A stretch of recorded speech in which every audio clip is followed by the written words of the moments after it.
aos Tessalonicenses, capítulo 5, versículo 23. Todos acharam, amém? Senhor Jesus, nós apresentamos a Ti esta Tua palavra. Pai, nós pedimos que ela possa vir poderosa como uma espada de dois gumes e penetrar ao mais profundo de alma e espíritos aqui, Senhor. Senhor, trazendo separação, colocando em ordem, trazendo, Senhor, a Tua justa medida para o interior de cada um de nós. Pedimos que essa palavra flua do Teu trono segundo o Teu querer, Pai, e que ela possa trazer instrução, direção e principalmente ordem para dentro dos nossos interiores. Em nome de Jesus, amém. Amém. Diz assim: o mesmo Deus de paz, ou o próprio Deus da paz, as versões mudam um pouquinho, te santifique completamente ou inteiramente. Te santifique como? Um pedaço de você? Não, por inteiro. E aí ele traz a explicação do que é o teu inteiro, o nosso inteiro. Ele diz que o nosso inteiro é que todo o nosso espírito, alma e corpo estejam preservados ou conservados, em outras traduções, irrepreensíveis na vinda do nosso Senhor Jesus Cristo, ou até a vinda do nosso Senhor Jesus Cristo, conforme a tradução. Só esse versículo, presta atenção aqui. Nós vamos ler outros durante a pregação. O pessoal do Data Show, se puder ir pondo os versículos durante a pregação, vai ajudar. Então, o que ele fala aqui? Ele fala a respeito da inteireza do ser humano. Porque o ser humano é um ser que é um ser triplo. A teologia chama isso de tricotomia, mas fica difícil, né? Então, um ser triplo, um ser que é três. Nós somos um ser com três coisas distintas. E há uma importância muito grande para a nossa vida cotidiana nós entendermos o que é cada parte dessa de nós, porque nós vivemos e convivemos com essas três partes. Então é uma coisa que nós não podemos ignorar, e que o apóstolo Paulo aqui, usado pelo Senhor Jesus ou pelo Espírito Santo, deixou escrito para nós, que o Senhor Deus, Ele quer santificar tudo em nós, não só a nossa alma para a salvação, nem só o nosso corpo para a ressurreição, nem só o nosso espírito para nos manter vivos. Ele quer nos santificar por completo, como um ser completo, e não como um ser capenga, que tem uma parte que parece que funciona bem e a outra não funciona tão bem, que é o que a maioria de nós vive, infelizmente. E aí ele diz o seguinte, que não só ele quer santificar, porque ninguém é santo por si próprio, amém? Vocês concordam comigo? Nós vivemos santificados por Cristo. E como que Ele nos santifica? Cada vez que nós nos arrependemos. Vocês estão comigo? Cada vez que eu falhei, que eu errei, que eu fiz algo que desagradou a Deus e que a minha consciência me acusou, ou o Espírito Santo que está dentro de mim me mostrou que eu fiz errado, porque o Espírito Santo não acusa de ninguém, porque o acusador é o diabo, né? A gente tinha o hábito de dizer, o Espírito acusou dentro de mim. Não, o Espírito não acusa. O Espírito só me mostra que aquilo que eu fiz está em desacordo com a vontade dele. Então, todas as vezes que eu errei, que eu espiritualmente contaminei minha alma, ou meu espírito, ou meu corpo, e o Espírito me dá esse alerta, o Espírito Santo, eu me arrependo, me reconcilio e estou santificado outra vez. Amém? Estão comigo? E ele fala assim, que não só ser santificado, mas ele quer que seja preservado, irrepreensível, até que Jesus volte. Pastor, esse assunto de Jesus voltar, deixa eu te explicar uma coisa. Por que eu acredito que Jesus vai voltar? Eu vou dar uma explicação básica. Porque ele falou que vinha e veio, ele falou que morreria e morreu, ele falou que ressuscitaria e ressuscitou, e agora ele falou que voltaria. Ele vai voltar, tá? Simples assim. É mais fácil voltar ou ressuscitar? Pensa no humano, no natural. Voltar. Ressuscitar é mais difícil. Ele ressuscitou, venceu a morte, tirou a chave do inferno da mão de Satanás e tirou a chave da morte da mão de Satanás para poder ressuscitar. ressuscitou, está vivo para todo sempre, e ele voltará. Por que ele não voltou ainda? Porque as coisas estão se cumprindo.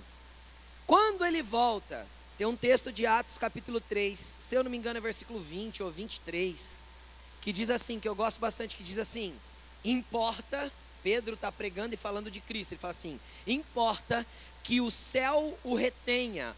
Em outras traduções está o contenha, e eu gosto desse conter, porque conter é alguém que está forçando algo e eu estou contendo. Quem consegue entender? E está escrito assim: importa que o céu o contenha até a restauração de todas as coisas. O que precisa acontecer então? Todas as coisas que ele, através de nós, igreja, tem para restaurar, seja restaurado. Quando tudo estiver restaurado, ele volta. Ele volta. E eu vou falar uma coisa para você. Nós tivemos durante muito tempo, não é que nós tivemos durante muito tempo, ainda tem, é porque existe uma linha de ensino da volta de Jesus, um ensino escatológico, que ensina a respeito de nós sermos arrebatados e levados embora daqui para sempre. E aí a gente vive uma vida assim, já que Jesus vai voltar e vai embora daqui para sempre, que se exploda aqui. Quem consegue entender o que eu estou falando? A Bíblia diz claramente, pelo menos nos 30 textos, ele vai voltar para estabelecer o governo dele sobre a terra. Porque foi para isso que ele veio. Ele veio para isso, redimiu a humanidade, para ele voltar e estabelecer com essa humanidade redimida o governo dele sobre a terra. Ah, mas pastor, e o céu? Sim, você vai poder ir lá. A Bíblia diz que a Nova Jerusalém vai estar lá. Mas isso não é assunto para hoje. Vamos continuar. Jesus vai voltar, amém? E se ele vai voltar, ele quer que você esteja irrepreensível em espírito, alma e corpo. Porque é no dia da volta dele, ele quer te encontrar assim. Vamos entender o que é ser irrepreensível de espírito, alma e corpo. Primeiro vamos entender o que é espírito, o que é alma e o que é corpo. Senão não faz sentido eu continuar falando para você, você não sabe nem o que é isso. Então vamos lá. É muito simples de entender.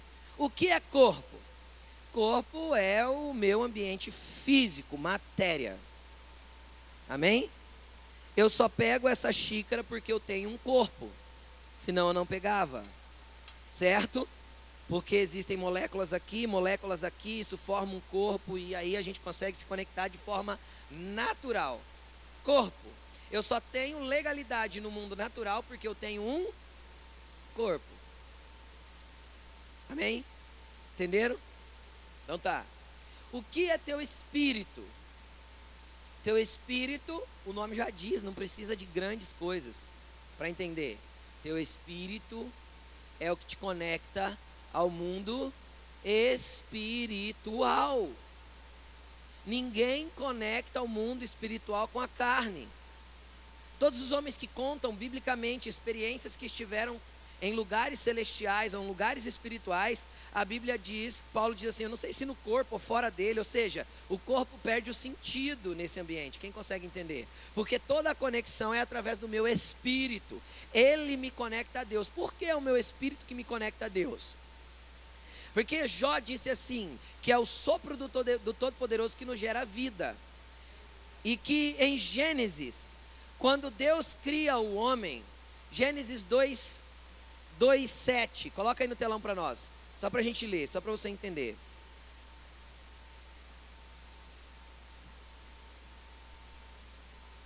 Entrou aí no telão? Gênesis 2:7. Quiser ir abrir na sua Bíblia também, fica à vontade.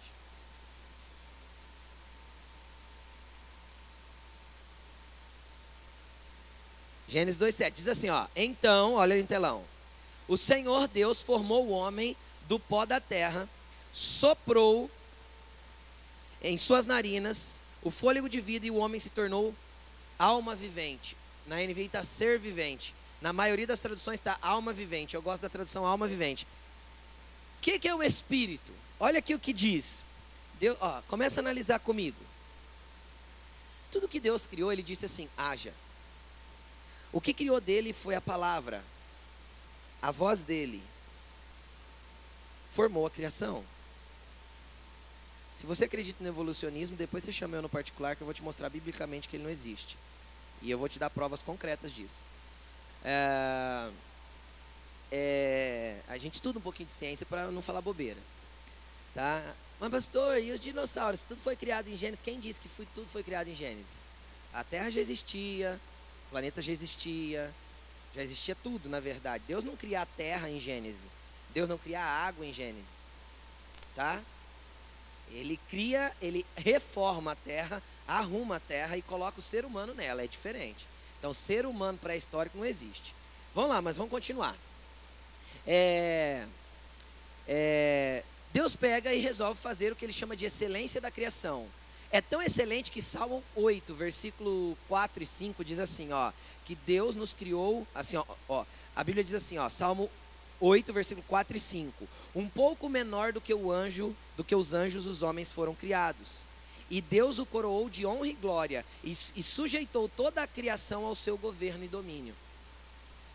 Então nós fomos criados um pouco menores que Deus, é assim que ele retrata a nossa criação. Por quê? Porque nós somos a excelência da criação. E você fala, pô pastor, o homem é tão ruim, é a excelência da criação? Sim, querido, porque o homem com Deus não é ruim. O homem integralmente alinhado em seu espírito, alma e corpo, ele não é ruim. O homem ruim é aquele torto, desarrumado, desajeitado, conduzido pelos seus próprios instintos e vontades. Nós vamos falar disso já. Aí o que aconteceu? Deus foi lá, fez um boneco de terra. Era um corpo? Não, era um boneco de terra. Aí a Bíblia diz que ele soprou nas narinas. Está chovendo. A Bíblia diz que ele soprou nas narinas. E quando ele sopra, a palavra hebraica, que é o texto que foi escrita a Bíblia originalmente, ela chama esse sopro de ruach. Ruach significa o sopro de Deus, ou o espírito que é soprado no interior do homem para trazer vida para ele. Entendem? Então Deus ali sopra uma porção do espírito dele dentro daquele boneco. Então a primeira porção real ali que entrou foi o espírito. E aí nós nos tornamos alma vivente e aquele corpo que era barro se torna um corpo orgânico. Amém? Vocês estão comigo? Se você duvida disso, faz uma pesquisa no Google. Se você pegar pega a terra e vê a proporção, presta atenção nisso. Eu não sei os elementos, tá, gente? Eu não sou cientista. Se você pegar da terra, pega no Google, pesquisa que você vai achar. Se você pegar uma porção de terra e você olhar lá o que tem de, eu não sei os elementos, mas de cálcio, de potássio, de magnésio, de, que mais? Ferro, tudo que tem lá na terra, você vê as proporções, você vai ver que o ser humano tem as mesmas proporções. Tá? Só que a gente tem 70% de água e uma vida orgânica. O resto é terra mesmo, as proporções são iguais. Entenderam? Amém? Então, o que acontece? Como Deus criou? Qual que é o modelo original? Um espírito que gera uma alma, que levanta um corpo. Não foi assim que Deus fez? Estava lá um boneco, não era um corpo. Ele sopra, o espírito entra primeiro. A alma é gerada, a alma vivente. O corpo se desperta. Então nasce uma vida. Entenderam? Amém? Estão comigo? Amém? E aí o que acontece? Deus criou assim, essa é a formatação original. Esse é o modelo original. E o que Paulo fala lá na frente? Olha, Deus quer vocês irrepreensíveis desse jeito. No formato que ele criou. E por que não está?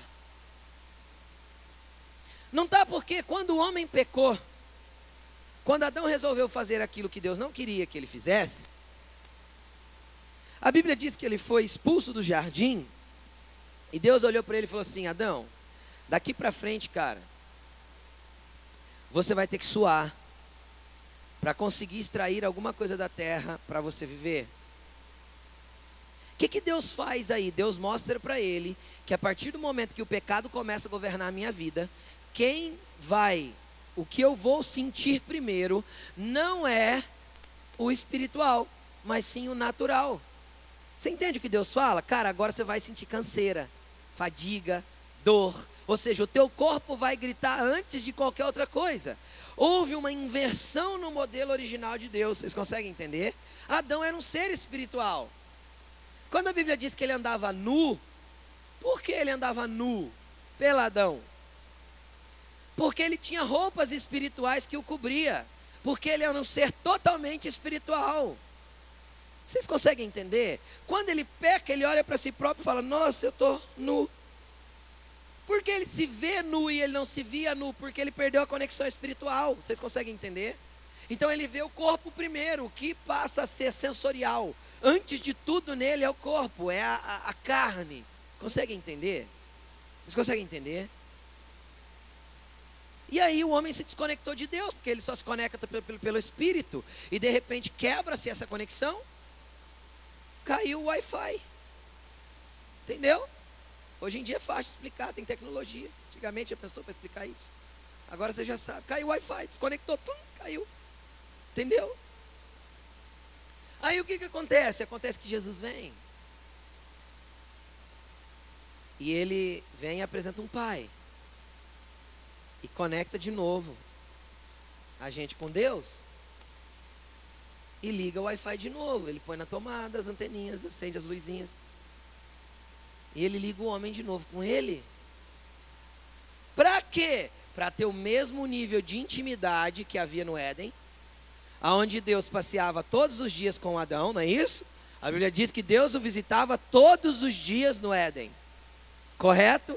Deus quer te visitar todos os dias? Não. Ele não quer mais te visitar, Ele quer morar em você continuamente. Por quê? Porque o Pai queria uma família, por isso que Jesus apresentou um Pai. O Espírito Santo queria uma habitação, eis-nos aqui, Ele veio morar em nós. E Jesus queria uma noiva que está sendo adornada e preparada para Ele, para que nós, na volta dEle, nós nos casemos com Ele como igreja. Amém? Vocês estão comigo? E aí o que acontece? Quando o Espírito Santo passa a morar dentro de nós, a primeira coisa que ele vai fazer é começar a mexer na estrutura. Sabe o seu celular? Quando você entra lá nas configurações que tem assim, ó, restaurar padrões de fábrica. Quem já viu esse botãozinho? Apaga tudo, não é? Não é? Apaga tudo, fica do zero. Não é isso? Aí você tem que pôr e-mail de novo, senha de novo, tudo de novo. É o que o Espírito Santo quer fazer com a gente. Entrar dentro de nós e apertar o botãozinho e dar um reset. Para quê? Para que a nossa sensibilidade inicial não seja mais a carne, mas seja primeiro o Espírito. De novo, como era no Éden. Entenderam? Ele quer voltar a gente para a formatação original, para aquilo que Deus criou. Ele quer dar um reset em nós. Por isso que Jesus falou assim, ó, vocês vão lembrar desse texto, eu não lembro onde está não. Está no Novo Testamento, nos Evangelhos, mas eu não lembro qual e onde. Tem um texto que Jesus fala assim, que quando se expulsa um demônio que estava habitando uma pessoa, ele sai, anda por lugares áridos, e aí ele volta para ver como estava a sua casa. Quem lembra disso? Chegando lá, se ele a encontra limpa, varrida e adornada, mas vazia, ele entra e traz mais 7 piores do que ele. Quem lembra desse texto? Jesus falou isso. Jesus falou isso. O que Jesus está falando? Para o espírito maligno sair, o Espírito Santo entrou. Vocês estão comigo? Quem varreu, limpou e ornamentou a casa? O Espírito Santo. Onde está lá ainda? Lucas 11, 26. Está esse texto que eu falei. Algum curioso quiser anotar, pode anotar. Por que a casa estava limpa, varrida e ornamentada? Decorada. Porque era a habitação do Todo-Poderoso. Só que de repente a pessoa não quis mais o Todo-Poderoso dentro dela. Não quis o Espírito Santo, ela deixou vazio e deixou brecha para o inimigo de novo. Vocês estão comigo? Quem varreu? Quem limpou? E quem pôs em ordem? O Espírito Santo. Voltou à formatação original. Porque Satanás só larga bagunça. Entenderam? Amém? Vocês estão comigo, gente? Vocês estão aí? Estão acordados? Quem está acordado diz amém. Então tá bom.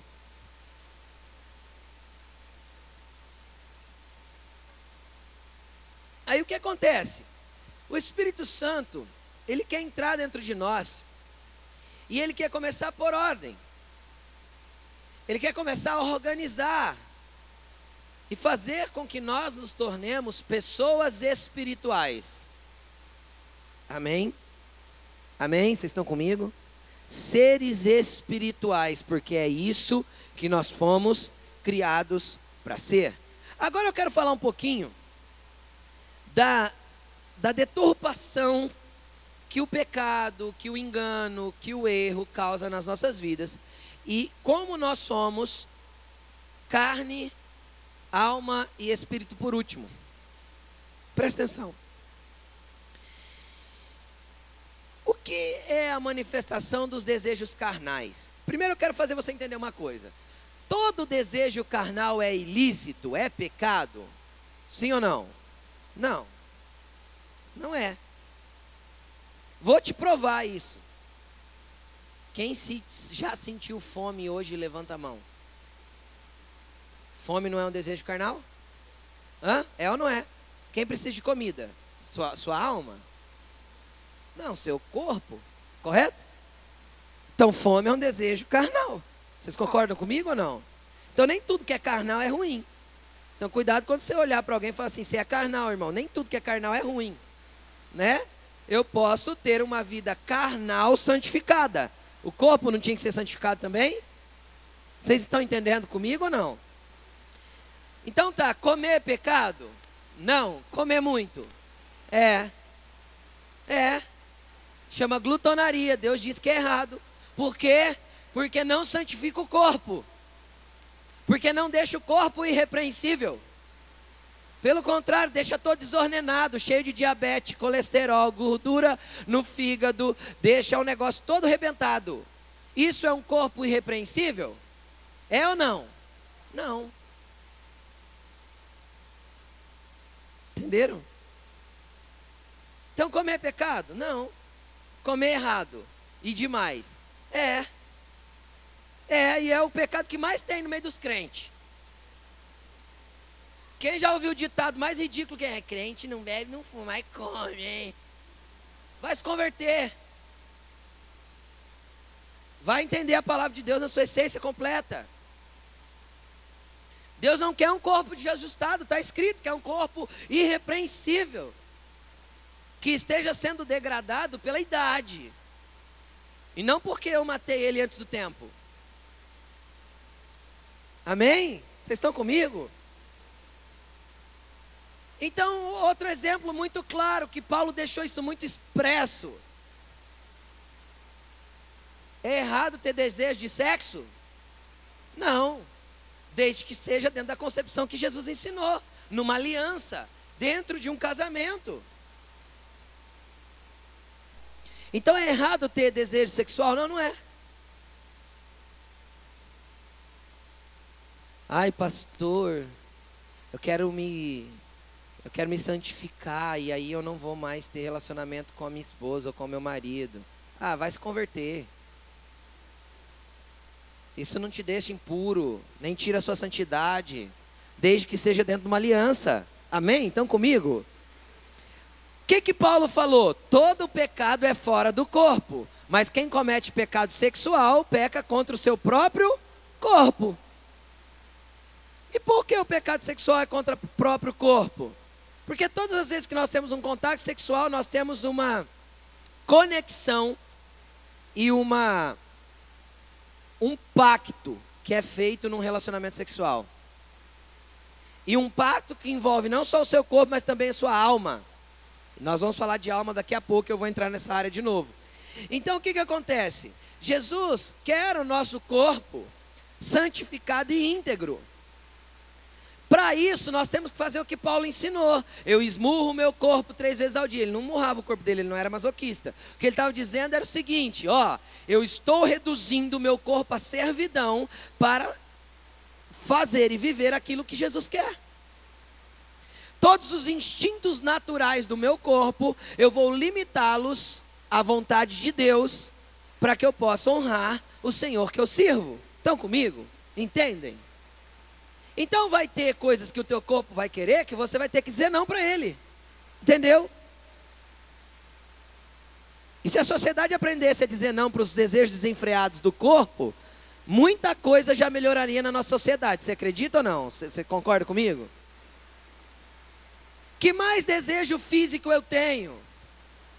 Uma pessoa que fuma ou que usa drogas, a partir do momento que ele começou a usar, o primeiro anseio é almático. Mas depois disso não é mais a alma que pede, é o corpo. Porque ele não consegue ficar sem, porque dá abstinência, ele mexeu com a estrutura toda do corpo e deturpou aquilo que é de Deus, e aí ele fica um viciado. Entenderam? Aí como que a gente santifica o vício? Sendo viciado em açúcar e fazendo de conta que está tudo bem. Porque segundo os estudos médicos, o vício em açúcar é mais profundo que o vício em cocaína. Você não bebe café, você bebe açúcar.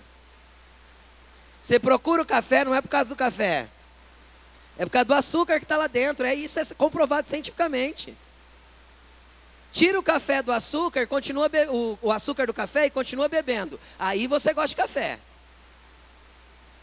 Porque toda procura pelo café é por causa do açúcar. Açúcar é viciante. Isso é provado cientificamente. E destrói o nosso corpo. Está aqui quem é viciado em açúcar falando para vocês. Confesso o meu pecado. Tenho lutado contra. Tenho limitado meus doces num nível absurdo para não ser um viciado. Minha esposa sabe do que eu estou falando. Tenho limitado tudo que é açúcar porque eu gosto demais. Agora pergunta para ela se já não teve dia que eu fiz jejum de doce, de açúcar e que não me deu abstinência. E no terceiro dia eu olhei para ela e falei assim, eu não aguento ficar sem alguma coisa doce. Minha boca está seca, está ruim. Que é isso? Ser sincero.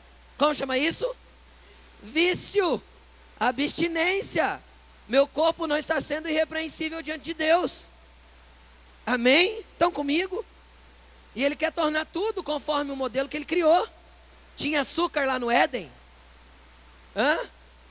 Tinha frutose. Come a maçã, come a banana. Né? Não é assim? E tira o açúcar bom das coisas. Era isso assim que Deus criou. No maior problema, na minha opinião, no grande mal da nossa sociedade moderna, os problemas da alma. A maioria das pessoas, inclusive aqueles que nominalmente se dizem cristãos, porque ser cristão é fácil, andar com Jesus é outra coisa, certo? Vir na igreja, ter uma religião é uma coisa, caminhar e andar com Jesus é outra completamente diferente, tá?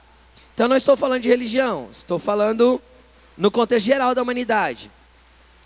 O problema da nossa sociedade, principalmente aqui para nós, são os problemas da alma. Nós temos muitas pessoas, ou a maioria delas, que se movem apenas pelos conceitos, anseios, desejos e traumas da alma. Como assim, pastor? Cara, por que nós temos tanta depressão nesses dias? Síndrome de pânico. Por que nós temos tanta angústia? Uma solidão cheia de gente em volta. Quem já sentiu solidão cheia de gente em volta? Um monte de gente já sentiu isso. Está lotado de gente em volta, sente solidão, um vazio, um negócio ruim. E a maioria das nossas decisões e daquilo que a gente faz, pensa, deseja, é baseado na nossa alma. Por quê? Porque eu expliquei, o corpo me conecta com o mundo natural, o espírito com o mundo espiritual. E a alma? A alma é o centro dos meus sentimentos, das minhas emoções, é o meu psique, o meu intelecto e os meus sentimentos, é mente e coração. E aí? Aí quase tudo que eu faço eu sinto, ou eu penso. Eu não sujeito a alma ao governo do Espírito. Vocês conseguem entender? Eu não sujeito a alma ao governo de Cristo. Tudo eu sou impulsivo. A ansiedade é um mal nos nossos dias. É um mal. E a ansiedade é um desespero da alma para saciar alguma coisa que não está entendendo o que é. Por quê? Porque nós estamos fora da formatação original. A alma domina, e o problema é que muito da alma entrou na igreja, e o que tem de cristãos almáticos hoje é um absurdo. Pessoas que sobem aqui e não pregam pelo Espírito, pregam pela alma. Aquilo que a alma está sentindo, ele derrama e lambuza as pessoas de alma. Crente almático, eu falo crente no sentido genérico, tá bom? Pessoas que frequentam igrejas e são almáticos. Vão entregar recado para as pessoas falando em nome de Deus, quando é a alma delas gritando, querendo que alguma coisa aconteça, querendo manifestar alguma coisa e fazer acontecer alguma coisa que não tem nada a ver com Deus e nem com uma orientação do Espírito. É puro desejo de alma.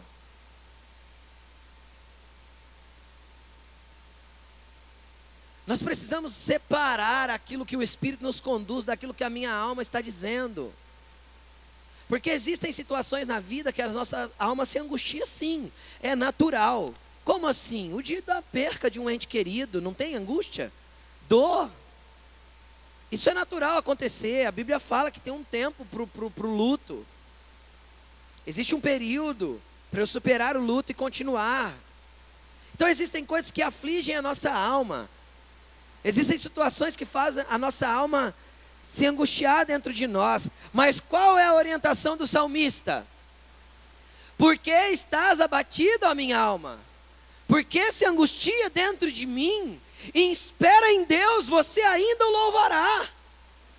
Entenderam? Como o salmista falava isso? Como o salmista dizia isso? Ele dizia do espírito dele, falando para a alma dele. Era o Espírito mostrando um governo ali. Vocês conseguem entender? Minha alma, eu estou vendo que você está angustiada, mas não vai ficar assim. Vai passar. Porque o nosso espírito está conectado a Deus. Deveria estar. Então tem dia que a nossa alma angustia. O que nós não podemos fazer? Misturar a nossa alma e dizer que é coisa de Deus. E a gente faz muito. Muito. Já teve dias de eu subir aqui com a minha alma angustiada? Sim. Não poucas vezes. Qual que é a minha oração? Jesus, eu não vou misturar o que minha alma está sentindo com aquilo que teu Espírito está ministrando ao meu Espírito. Porque eu preciso liberar sobre a sua vida aquilo que o Espírito quer e não o que minha alma está falando.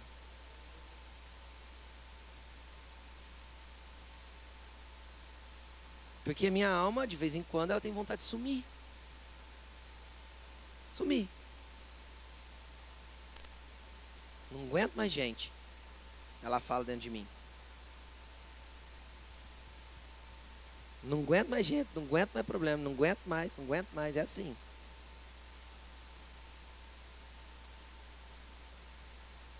Tem dia que eu pareço um servidor web. Como assim? De repente, aquele dia, todo mundo resolveu pôr um cabo USB em mim e tirar a coisa de mim de uma vez, sabe? É verdade. É um monte de pepino tudo num dia só. Todo mundo quer que resolva alguma coisa, todo mundo pedindo alguma coisa, todo ministério querendo algo. Parece que pluga aquele monte de cabo. Ah! A alma grita. Por isso que nós temos que estar alinhados com a vontade de Deus em ordem. Entendem? Por quê? Porque senão nós vamos andar desenfreados, almáticos. E eu vou te falar, quanto mais nós cedemos para a nossa alma, mais para o buraco emocional nós vamos. Entendeu? É uma angústia que se transforma numa dor profunda, que se transforma numa depressão, que se transforma numa depressão profunda, que se torna um suicídio. O que é isso? Alma. Alma desalinhada, desconectada de Deus, desconectada do mundo espiritual, desconectada daquilo que é a única fonte de vida para a sua alma. O Espírito de Deus é a presença do Senhor Jesus Cristo dentro de você. E aí o que acontece? Acontece que muitas vezes nós nos deixamos governar por isso. Só que existe um caminho. Hebreus 4, versículo 12, quiser colocar aí no telão, pode colocar. Hebreus capítulo 4, versículo 12.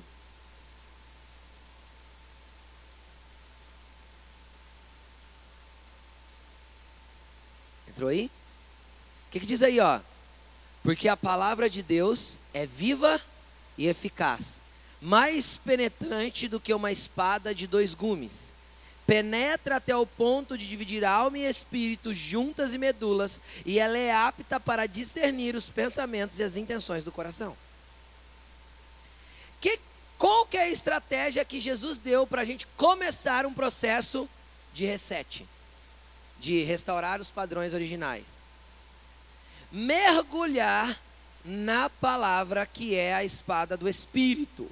Então eu me conecto com o Espírito Santo, me conecto com a palavra de Deus, e ela começa a entrar dentro de mim como uma espada afiada, de corte dos 2 lados, e ela começa a dividir alma e espírito.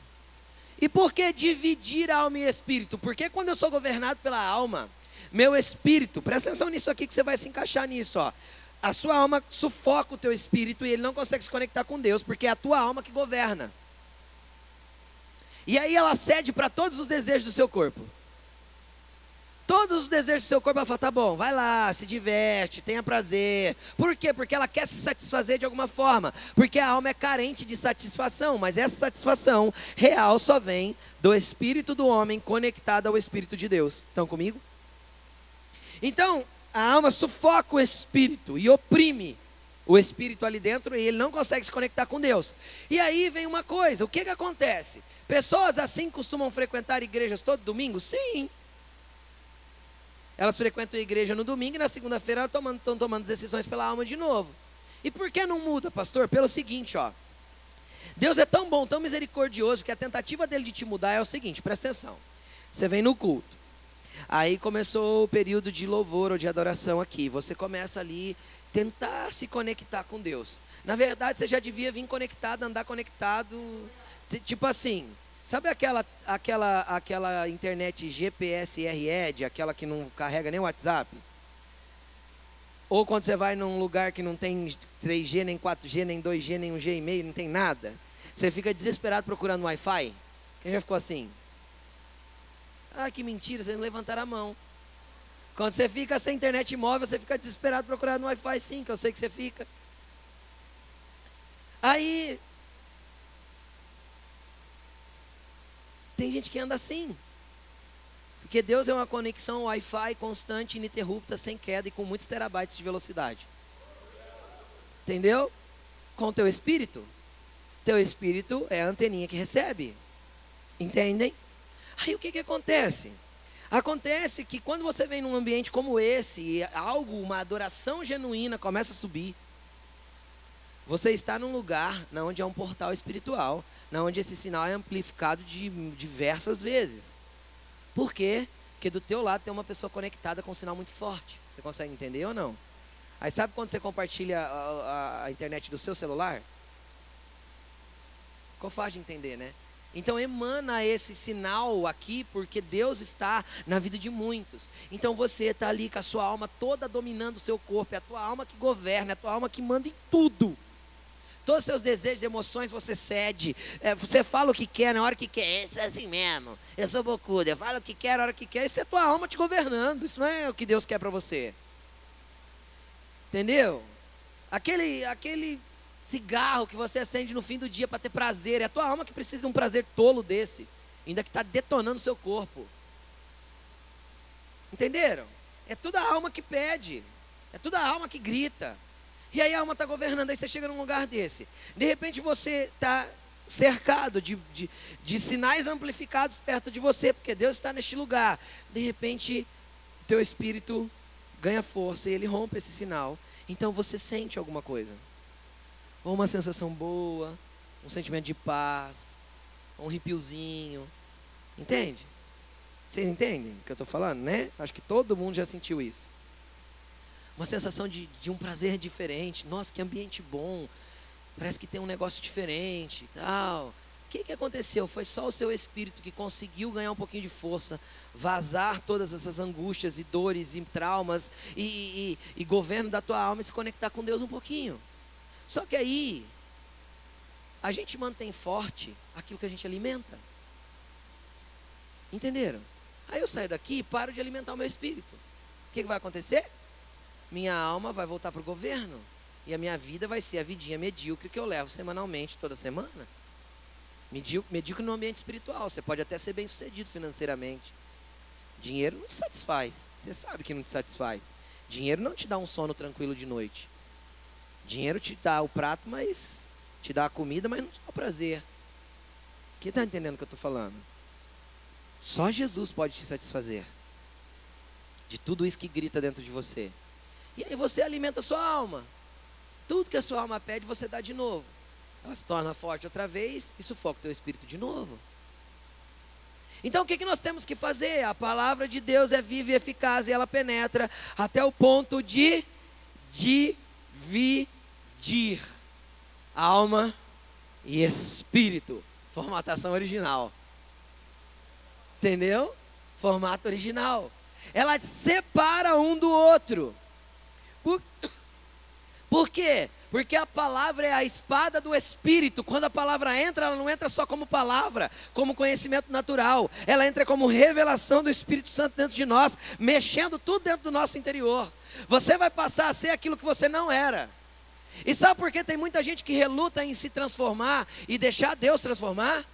Porque tem medo daquilo que vai se tornar, porque prefere ser o que é. O homem reluta em mudança. Eu já conversei com pessoas que falaram assim: pastor, sabe por que eu não me entrego para Deus? Eu falei, não sei, porque é panguice não se entregar para Deus. Por que você não se entrega para Deus? Porque eu tenho medo daquilo que eu vou ser. Eu não sei quem eu vou me tornar. Não tem como ser pior. É Deus te governando e te transformando. Entendeu? Pior do que você está. Tiririca. Pior do que está, não fica. Entendeu? Não vai ficar, só vai melhorar. Deixa Jesus começar a mexer aí, cara. Tudo que Jesus veio fazer. Jesus veio na terra para formar a igreja? Sim ou não? Não. Para formar religião? Não. Para fundar o cristianismo? Não. Jesus veio na terra por causa de você. Por causa de mim. Por causa de nós. Foi por isso que ele veio. E aí ele juntou nós e falou assim: ó, vocês juntos chama igreja. Entendeu? Igreja não é lugar, não é cadeira, não é salão, não é parede, não é isso aqui, não é isso aqui. Igreja é nós. E se nós sairmos daqui e formos ali para o canteiro central da Morchia, é a igreja ainda? É a igreja ainda. Qual que é a diferença de lá para cá? Nós teríamos tomado chuva, aqui não. Entendeu? Isso aqui serve nós. Entendeu? Não serve Deus. Isso aqui não é santo. Isso aqui não é santo. A cadeira que você senta não é santo. O microfone que eu falo não é santo. Porque tem gente que acha que é. O púlpito não é santo. Entendeu? Quem é santo? Nós, santificados por Ele. Entenderam? E isso aqui serve quem? Eu que uso. E a caneca serve quem? Eu. E o ar-condicionado? Nós. E a cadeira? Você. Entendeu? Coisas servem a gente serve uns aos outros. Juntos servimos a Deus. Entenderam? Não tem muito segredo. É simples, mas a religião complicou tudo.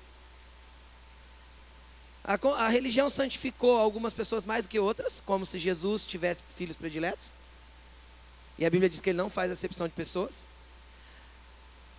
No amor, claro. A religião fez com que houvesse clero e leigos, entende? Não existe isso, todos somos sacerdotes diante de Deus. Existe um nível de entendimento, conhecimento e relacionamento que você pode desenvolver com Ele, que aí vai ser um maior e outro menor. E eu vou te falar, quem agrada mais papai tem mais privilégio de papai. Não é uma questão de ser filho predileto, é uma questão de estar mais perto. Entendeu? É a questão de andar mais junto. Só essa questão. Aí o que acontece? Acontece que a palavra de Deus entra e pelo Espírito ela começa a separar. E quando ela separa, ela diz para a alma: ó, agora você não pode mais governar o Espírito. Só que quando ela entrou e começou a separar, ela começa a pôr a casa em ordem. Lembra da casa? Varrida, limpa e adornada. Lembra? Então o Espírito Santo começa a pôr a casa em ordem, para ser a habitação dele. O que eu tenho que fazer então? Deixar ele habitar. E quando ele habita em mim, eu já não sou dono mais de mim mesmo. Porque quem mora em mim é que é dono da casa. Entende? Entende ou não? Jesus veio nos comprar. E ele pagou o preço da vida dele para te ter. E aí o que eu tenho que fazer? Qual que é a minha parte, o meu esforço natural? Nutrir o meu espírito e manter ele conectado ao Wi-Fi de Deus constantemente. Como? Cara, eu vou te dar as maneiras práticas. Presta atenção, se quiser anotar, anota, mas faça. Vou te dar alguns passos práticos. Como eu me mantenho conectado a Deus o tempo todo? Primeira coisa, falando com Ele. Ai, pastor, eu não tenho tempo de orar. Deixa eu te explicar uma coisa. Graças a Deus que existem as redes sociais. Pergunta para mim, por quê, pastor? É isso, pergunta, gente. 1, 2, 3. Aí, ó, que bonitinho. Interajam comigo aí. Por quê? Porque quando chegar no céu, ninguém vai poder falar para Deus que não tinha tempo para orar.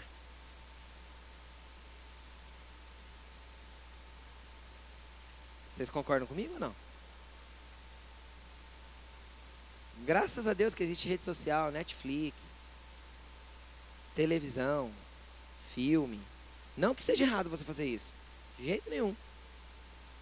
Mas é errado negligenciar a parte de Deus para poder se envolver só com isso.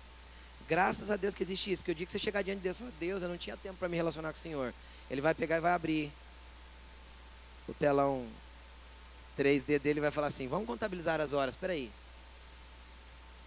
Que você ficou no Facebook, no Instagram, no WhatsApp, no Netflix, no videogame. Espera aí, deixa eu ver se dava tempo de você orar. Dia, dava tempo, você não quis falar comigo. Entendeu? A maior prova contra nós a respeito da nossa negligência espiritual vai ser as redes sociais e os nossos entretenimentos. Vamos continuar. Aí o que acontece? Eu tenho que me conectar com Ele. Então eu preciso ter dois tipos de atividades de oração. Olha para a pessoa que está do seu lado, cutuca ela e fala assim, você pode orar de 2 jeitos. Corrige a frase, fala assim, você deve orar de 2 jeitos. Jeito 1, do jeito que Jesus explicou antes do Pai Nosso.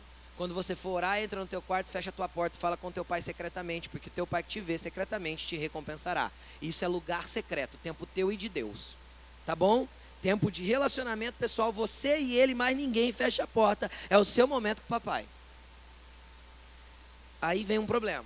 Pastor, eu entro no quarto. Isso aí não é 1, nem 2, nem 3 pessoas que falaram para mim. Pastor, eu falo 3 minutos, eu já não tenho mais o que falar. Fica um negócio sem graça lá dentro, não sei o que fazer. O que você faz? Vou te dar algumas dicas. Leva um radinho e coloca uma adoração. Se você não tem mais o que falar, canta a canção, transformando ela em oração no teu coração. Conseguiu entender ou não? Canta quantas canções que são orações. Transforme ela em oração. Pelo menos você expressa adoração para Deus. Fica ali 2, 3, 4, 5 canções. O que mais que eu posso fazer? Vai na livraria evangélica e compra lá pão diário, devocional diária. Tem um monte. Pode usar. Se você ainda não consegue ter um secreto que flui, cria meios mecânicos para ele acontecer. Depois vai vir a fluência. Quem consegue entender? Quem já começou a trabalhar com um sistema novo aí quando você entra no trabalho e se apanha até do sistema? Quase todo mundo.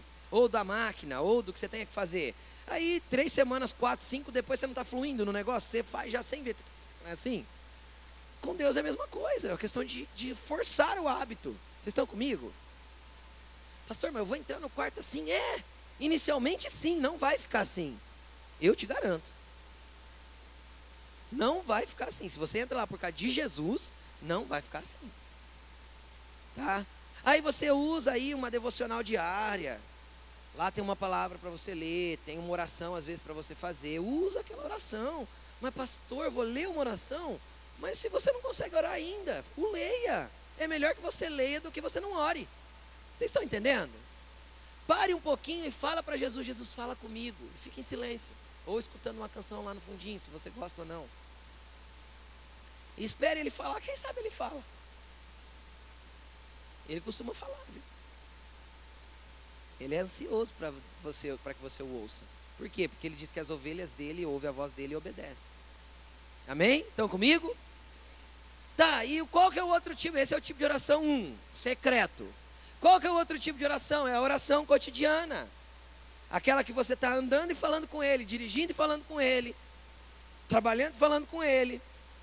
Pode ser só em pensamento, pode ser balbuciando. Entenderam? Você está ali conectado, falando com Jesus. Onde você para, faz alguma coisa que você tem que focar o seu cérebro lá, de repente você volta e volta a falar com ele, entendem? É manter uma conexão constante com ele. É possível? Claro que é possível. E nós devemos manter isso. Se você tem o dom de línguas e fala em línguas, fale em línguas. Entendeu? Está trabalhando, está falando em línguas no teu espírito, sem parar. Por isso que Paulo falou: orai continuamente, orai sem cessar, orai todos os dias, em todo o tempo, no espírito. Não está escrito isso? Edifique a vossa, Judas, versículo 20, 20, acho que edifique a vossa santíssima fé, orando continuamente no espírito. Eu edifico a minha fé quando eu oro continuamente no espírito. Entenderam? Minha fé cresce.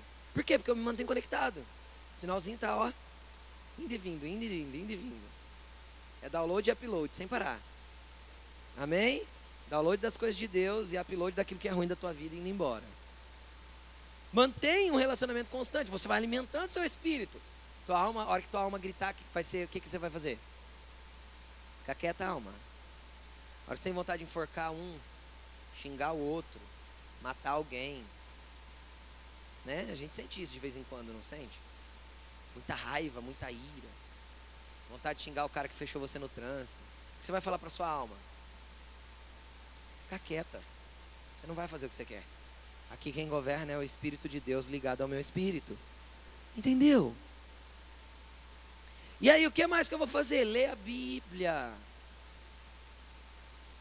Pastor, eu leio e não entendo nada. Eu sei. É normal. O que eu faço, pastor? Primeiro, pega uma linguagem fácil, NVI. Ou uma linguagem NTLH. NVI é melhor. Nova versão internacional. Leia o Novo Testamento, não leia o Velho não. É mais complexo para entender o Velho. Aí você lê uma vez, não entendeu direito, lê de novo. E daí, a hora que você lê umas 2, 3 vezes, você já está entendendo muito bem. E as coisas estão começando a fluir de dentro de você. E você está começando a ter revelação daquilo que está escrito ali. É por isso que a Laine pregou a semana passada sobre estar focado. É por isso que o Senhor deu a palavra para a Laine esse ano. O reino de Deus é tomado, desde o dia de João Batista, o reino de Deus é tomado à força. Porque tem coisas que nós temos que colocar no natural e manter algo em ordem. E aí o que acontece? Aí a minha alma não vai governar mais. Meu espírito vai estar no formato original de Deus.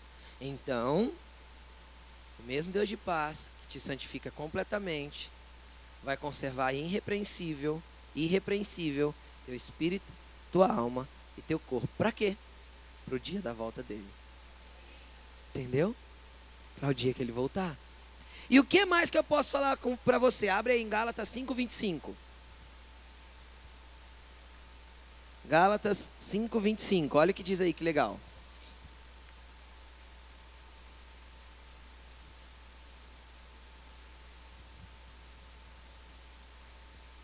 Entrou aí no telão? Não?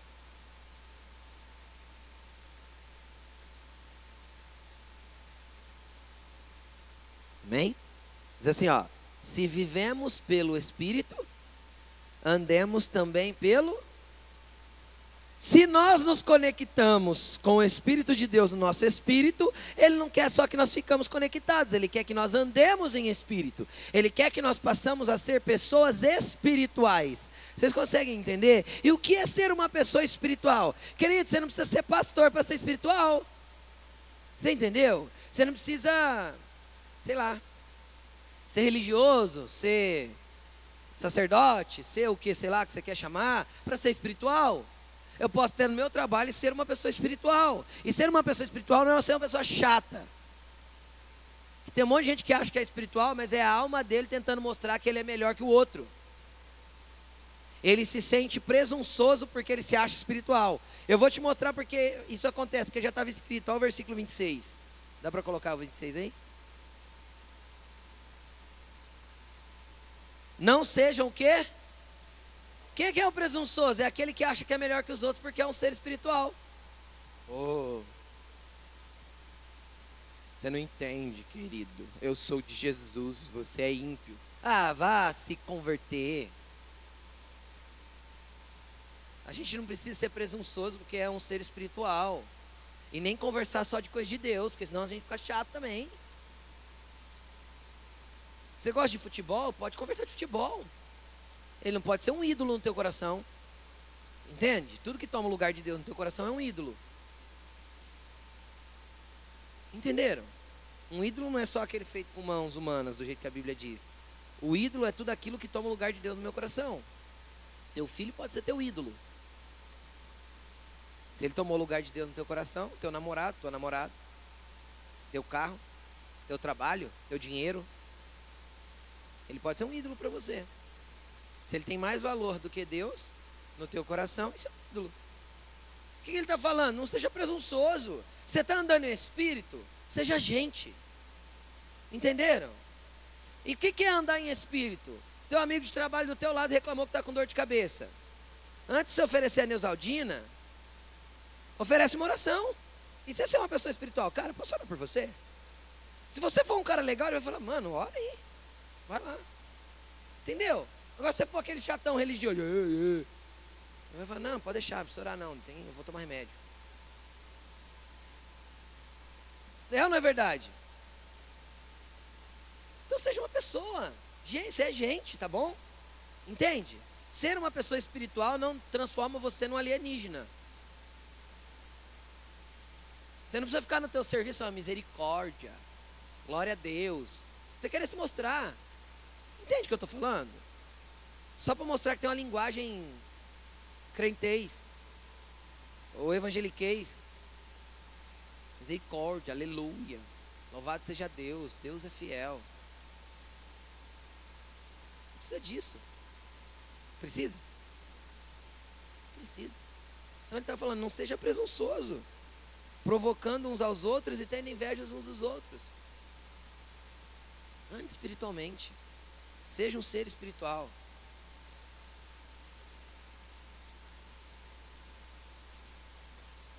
Eu vou contar cadê o Vitor? Tá aí o Vitor, cadê o Vitor? Vitor? Ah, tá aí. Tá lá no fundo. O Vitor contou uma experiência que ele teve sábado. Vou contar teu testemunho, tá bom? Ele sabe que toda vez que ele me conta eu uso as coisas dele. O Vitor é meu filho, tá, gente?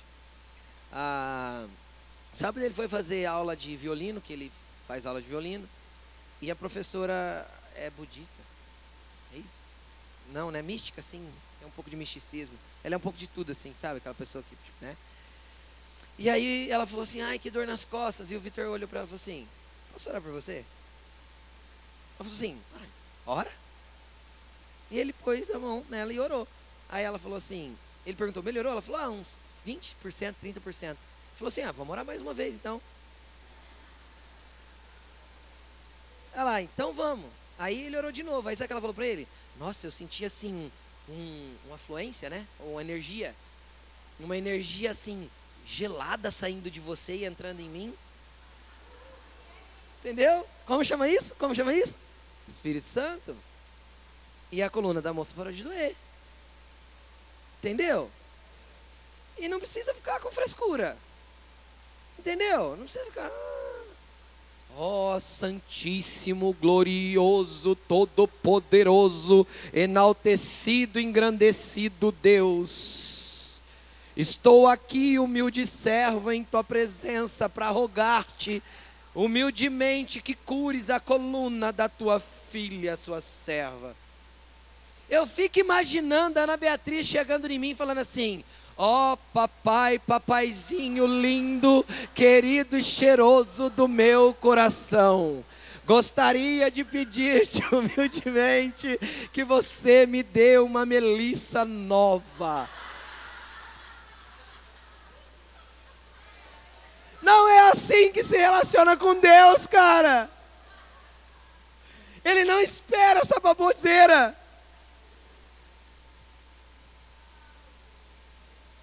Você entendeu? Porque sabia, começa a fazer isso, eu dou um tapa na orelha dela, fala direito, menina.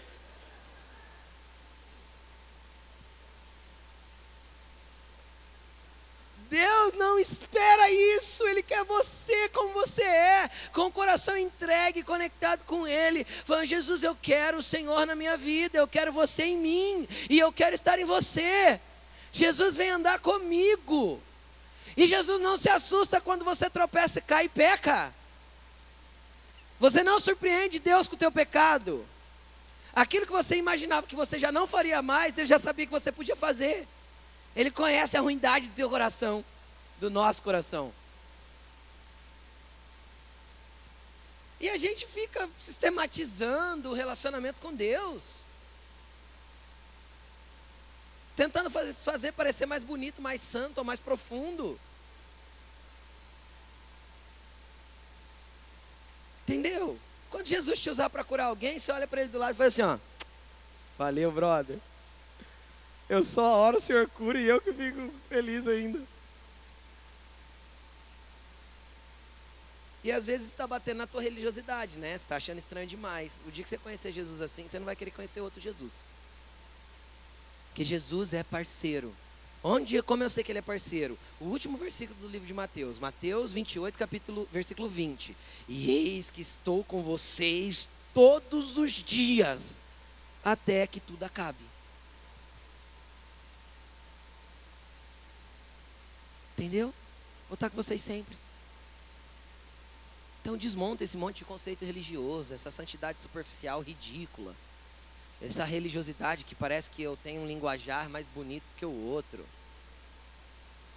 Ai, eu não chamo Jesus de você, eu chamo de Senhor, ou de tu. Tu és grande. Aí você muda para os Estados Unidos e eu quero ver o que você vai usar, porque lá você usa o you ou você não vai usar outra coisa, não tem. Entendeu? Tem? O que você chama Jesus lá? Você. Só tem you, não tem outro verbete para usar. Entendeu? É só a gente entender que Jesus é perto, é junto, é conosco, é querido.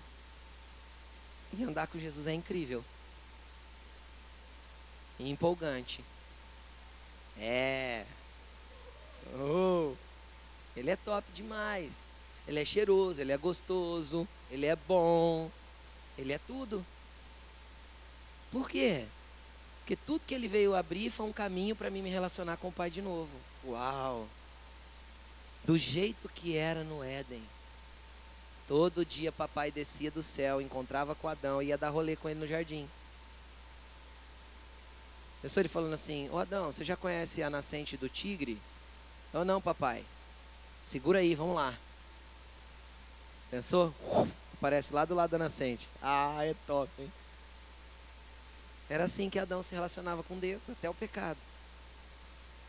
O que separa nós de Deus? O pecado. Aquilo que desagrada a Ele.